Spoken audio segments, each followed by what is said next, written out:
buen día, ¿cómo andan? Un gusto estar en contacto con ustedes y sí, como decías, siempre a la orden para conversar contigo y con toda la audiencia, porque nos parece muy importante el contacto con los medios del interior en particular. ¿Cómo ha sido el resultado de esta experiencia de un cargo de tanta responsabilidad? Y bueno, la verdad que estos meses han sido meses intensos, de mucho trabajo, eh, pero estamos contentos, se ha constituido un equipo de trabajo muy bueno en el ministerio, conducido por Gabriel O'Donnell, pero con un conjunto de técnicos que de alguna manera hacen que este trabajo, que es intenso, sea por un lado placentero y desafiante, y al mismo tiempo, bueno, uno se siente respaldado por el trabajo del equipo también. ¿Con Odone se conocían, ya habían trabajado juntos, tenían alguna experiencia compartida? eh, digamos, nos conocíamos, pero nunca habíamos tenido oportunidad de trabajar juntos, con lo cual, digamos, era también un desafío, digamos, que ha resultado digamos, en lo personal, una experiencia muy gratificante porque realmente es está muy bueno trabajar junto con Gabriel, que es una persona que sabe y promueve el trabajo en equipo, escucha,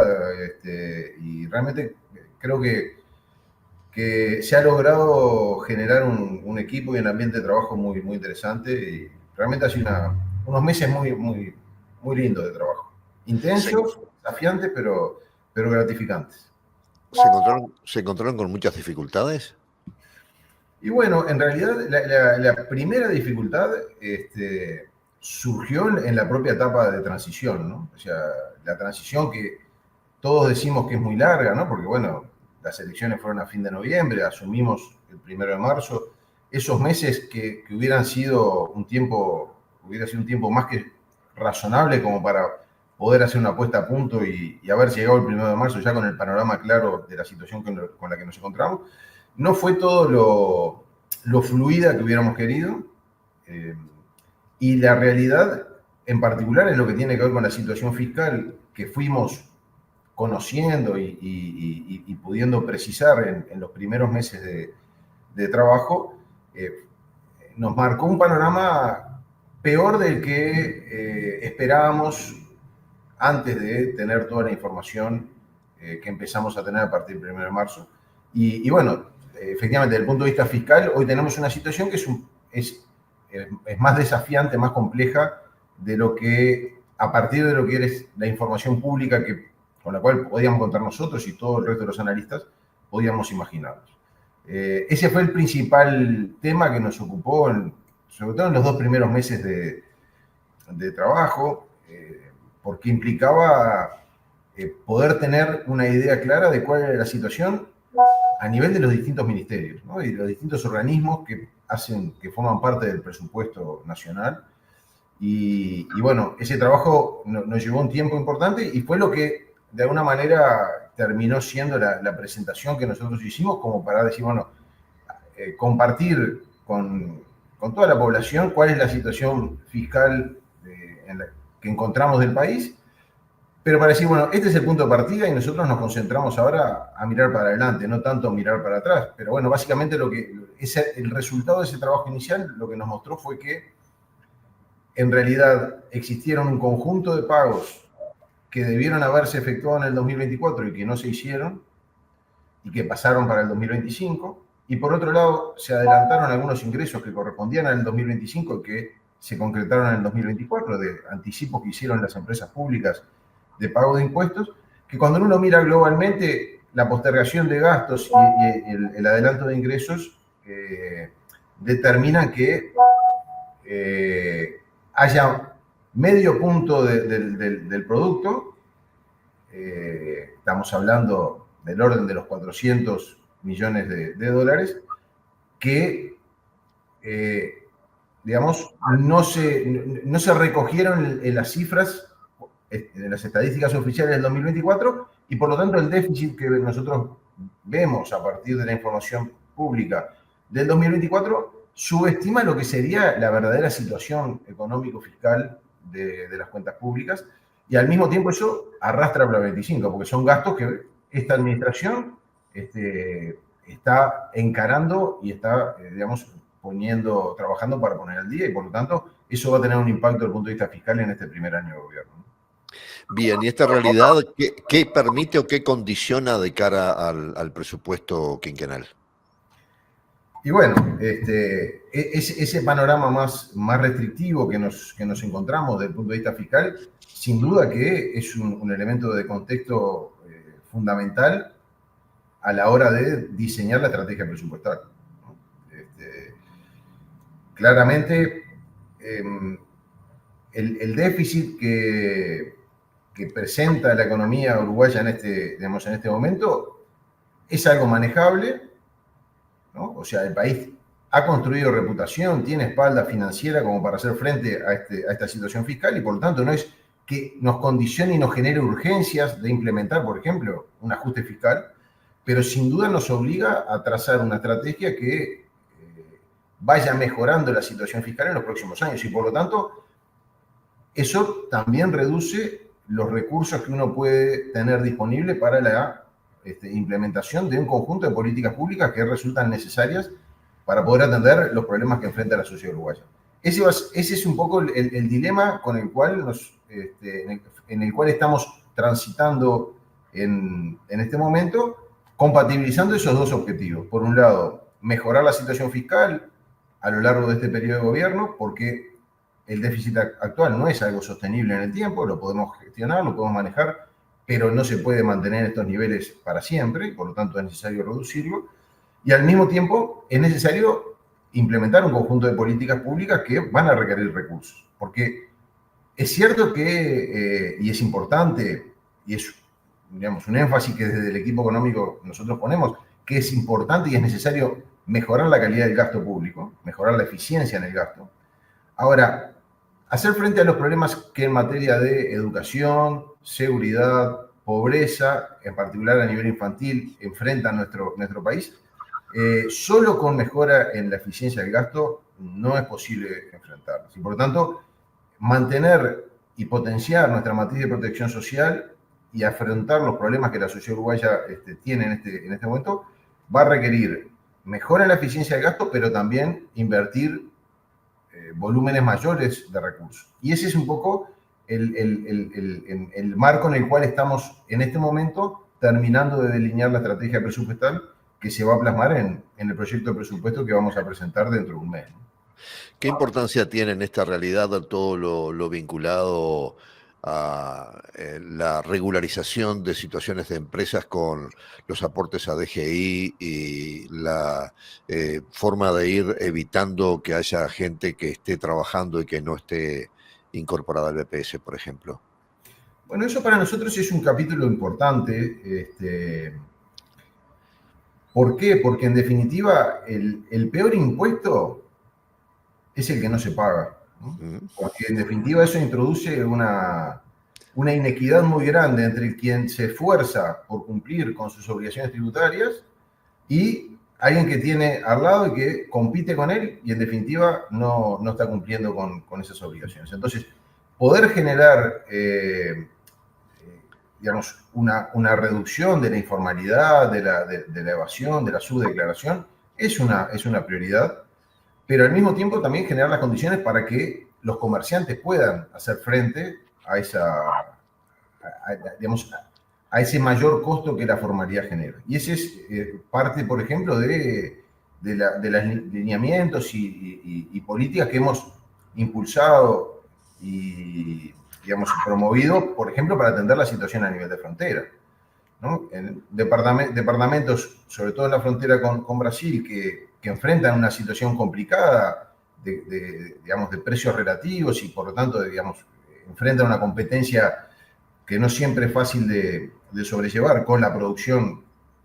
del otro lado de la frontera, y por lo tanto allí nosotros pusimos una serie de medidas arriba de la mesa que era un viejo reclamo de los comerciantes y de la población en general de la frontera, que tenía ese doble objetivo: por un lado, abaratarle el costo de vida a la gente y al mismo tiempo facilitar a aquellos comerciantes que querían desarrollar sus actividades de manera legal, cumpliendo con sus obligaciones, bueno, generarles condiciones para que pudieran hacerlo. Entonces, ese es un poco el enfoque con el cual tratamos de acercarnos a los problemas. Diálogo con todos los actores, entender los problemas y buscar las mejores soluciones, pero apostando en concreto respecto a lo que nos consultabas, de cómo podemos avanzar hacia una mayor formalización, en particular en el mercado de trabajo, ¿no? Porque un trabajador formal es un trabajador que tiene derechos, y eso quedó más que claro con la pandemia y la diferencia que tuvieron los trabajadores formales y los trabajadores informales. El nivel de protección y de apoyo que recibieron los trabajadores formales fue sustancialmente mayor al de un trabajador informal, y por lo tanto, todo lo que podamos avanzar en materia de formalización, en particular en el mercado de trabajo, son derechos que se generan para los trabajadores, y por lo tanto es un eje central de la política que estamos impulsando. ¿Podemos hablar de un Uruguay de antes de la pandemia y un Uruguay después de la pandemia? Bueno, la pandemia sin duda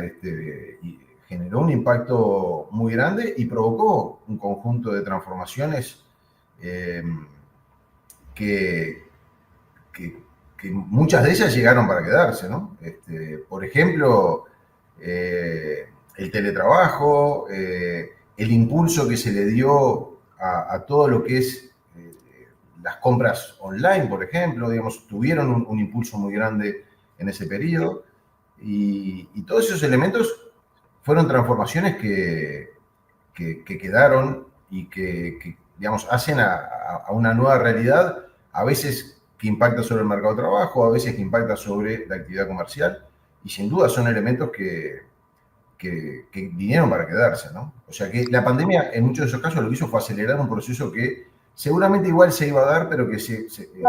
la velocidad a la cual probablemente se procesaran esos cambios hubiera sido menor que la que terminó siendo. Justamente, el tema viene porque antes de la pandemia fuiste de alguna forma, en el último gobierno anterior del Frente Amplio, el abanderado de todo lo que tenía que ver con el avance del uso de tarjeta de débito, por ejemplo. Recuerdo que las primeras entrevistas que hicimos contigo fue sobre este tema, donde de alguna forma no era fácil convencer a la sociedad uruguaya de que esto era una buena herramienta y que era lo que venía. Bueno, creo que el tiempo, y bueno, si lo miramos en el antes de la pandemia y en el post pandemia, el protagonismo que todo lo que tiene que ver con el uso de la tarjeta de crédito tiene en nuestro país ya la consolida. De alguna forma, ¿considerás también que el post pandemia toma todo lo que tiene que ver con el pago digital como algo que ya está consolidado, o que todavía de alguna manera hay una parte al menos de la sociedad que le cuesta asumir esa realidad de una economía moderna, por definirlo de alguna manera? Sí, es muy interesante el comentario y la pregunta. Yo creo que si nosotros no hubiéramos implementado las medidas que tomamos, digamos, un programa que empezó en el 2011, pero que tuvo el centro de implementación entre el 2014 y el 2019, el programa de inclusión financiera, si no hubiéramos avanzado en esos años universalizando el acceso a medios de pago electrónico, hoy, digamos, cualquier persona puede acceder a un medio de pago electrónico de manera gratuita. Eso antes, digamos, de que nosotros trabajáramos en este tema no era posible. La enorme mayoría de los comercios aceptan pagos electrónicos. Los pagos online se han generalizado. Si la pandemia nos hubiera agarrado en una situación en la cual todas esas transformaciones no hubieran ocurrido, seguramente el impacto económico hubiera sido muchísimo mayor. Y el impacto también para las personas, porque en un momento en el cual se restringió la movilidad, y, digamos, poder acceder, por ejemplo, a medios de pago electrónicos y a compras online fue una solución para las personas y también para quienes desarrollaron la actividad comercial. O sea, yo creo que ahí fue un apoyo importante para mitigar parcialmente los efectos negativos que la pandemia generó. Y de alguna manera, ahora cuando nosotros anunciamos las medidas para la frontera, que las anunciamos en el departamento de Artigas, pero que en forma previa los equipos del ministerio hicieron una recorrida por los distintos departamentos de la frontera con Brasil, Cuando terminamos en Artigas y tuvimos una reunión con CEDU, con la Confederación Empresarial del Uruguay, que nuclea los distintos centros comerciales, el presidente de CEDU y muchos de quienes estaban allí representando a los centros comerciales reconocían la importancia de los avances que se habían registrado en el marco de la inclusión financiera y muchas de las medidas que nos planteaban y que fueron en buena medida recogidas en las medidas que anunció el Ministerio en aquel momento, pasaban por la utilización de medios de pago electrónico. Y el presidente de CEDU en aquel momento dice, bueno, me miró y me dijo, yo me imagino que Valcorba, al escuchar lo que estamos diciendo todos nosotros, por dentro siente una enorme satisfacción. Y realmente yo pensaba lo que eran las críticas que teníamos 5 o 6 años atrás y lo que estaba escuchando en ese momento, y hubo un cambio muy importante. Y yo creo que esas son las cosas buenas, porque en definitiva son transformaciones que tienen mucho también de cultural, que muchas veces cuesta que se vayan, digamos, consolidando, pero es la gente la que termina tomándolas. Porque el gobierno pasado llegó con una gran campaña para dar marcha atrás en el proceso de inclusión financiera, desandó un montón de medidas, pero la realidad y la gente siguió expandiendo, por ejemplo, el uso de medios de pago electrónico. ¿Por qué? Porque eso fue una transformación que fue la población la que se la apropió. Y un conjunto digamos, de instrumentos que facilitaban muchas cosas de nuestra vida cotidiana y fue la gente la que lo tomó. Entonces, esas son las políticas, las transformaciones estructurales que creo que son más importantes, porque son las que no requieren digamos, de un bastón, de una muleta de las políticas públicas para que continúen. Es decir, las políticas públicas tienen el rol de impulsarlas y después se tienen que desarrollar, digamos, de manera propia. Y eso es un poco lo que ha pasado con los temas de la inclusión financiera. Bien, Martín, no quiero redondear esta conversación sin hablar de Maldonado, ¿sí? Porque hemos hablado del tiempo post pandemia, de las transformaciones que esto ha dejado en el país, y bueno, estamos viviendo en un departamento que realmente tenemos un antes y un después de la pandemia, ¿no? El departamento de Maldonado de hoy no tiene nada que ver con el de hace 8 o 10 años atrás. Nos toman de sorpresa algunas de las demandas que se nos presentan en lo que tiene que ver con la radicación tanto de uruguayos como de extranjeros acá en el departamento, la demanda en lo que tiene que ver con el tema de la vivienda, del transporte, de la circulación vehicular, de todo lo que tiene que ver con la respuesta en la salud, sin querer tener ningún tipo de distinción. ¿Cómo se ve desde la economía uruguaya y desde el gobierno del Frente Amplio al departamento de Maldonado del presente y básicamente del futuro? Sí, yo digamos, coincido en que Maldonado es uno de los departamentos que ha tenido un mayor desarrollo y en el cual la pandemia, no solo la pandemia, pero la pandemia, digamos, también jugó un papel importante que también venía de antes y que tenía a veces que ver con la realidad que se vivía del otro lado del río, en Argentina, pero la pandemia de alguna manera le dio un impulso a que mucha gente se radicara en Maldonado y ha tenido un crecimiento muy, muy significativo. Para nosotros es muy importante el impulso que tengan a nivel local distintas zonas. De hecho, por ejemplo, a otra escala, pero han habido transformaciones en otros departamentos del país que han sido también muy importantes, por ejemplo, de la mano de lo que ha sido el desarrollo de la UTEC o la descentralización de la Universidad de la República, que ha generado también distintas experiencias y polos en muchos departamentos, que de alguna manera es el camino que desde el gobierno pensamos que hay que seguir promoviendo y impulsando, ¿no? Porque es la forma de avanzar y lograr que efectivamente la descentralización vaya teniendo un resultado concreto y efectivo. Entonces, digamos, Maldonado, sin duda, cuando uno mira el desarrollo que ha tenido, el crecimiento poblacional, es un polo que se ha constituido como un área de desarrollo muy importante del país y, en nuestra opinión, en el futuro va a seguir profundizando en algo que en algún momento tal vez Maldonado era visto como el centro turístico del Uruguay, pero que por la vía de los hechos lo que ha logrado es generar condiciones para que eso no se concentre exclusivamente en el verano, que sin duda tiene un pico muy importante, pero lograr generar condiciones para que tenga un mayor nivel de actividad y de desarrollo a lo largo del país, ¿no? Y creo que seguramente en los próximos años Maldonado, así como otros puntos del interior del país, vaya consolidando ese camino que se ha iniciado en los últimos años. Martín, valoramos tu tiempo, ha sido muy interesante la charla, la seguimos en cualquier momento. Un gusto para mí estar en contacto con ustedes y a las órdenes para conversar cuando ustedes lo dispongan. Y cuando el tiempo y la tarea te permita estar por Maldonado, vas a ser bienvenido a nuestros estudios. Gracias. Muy bárbaro. Un abrazo.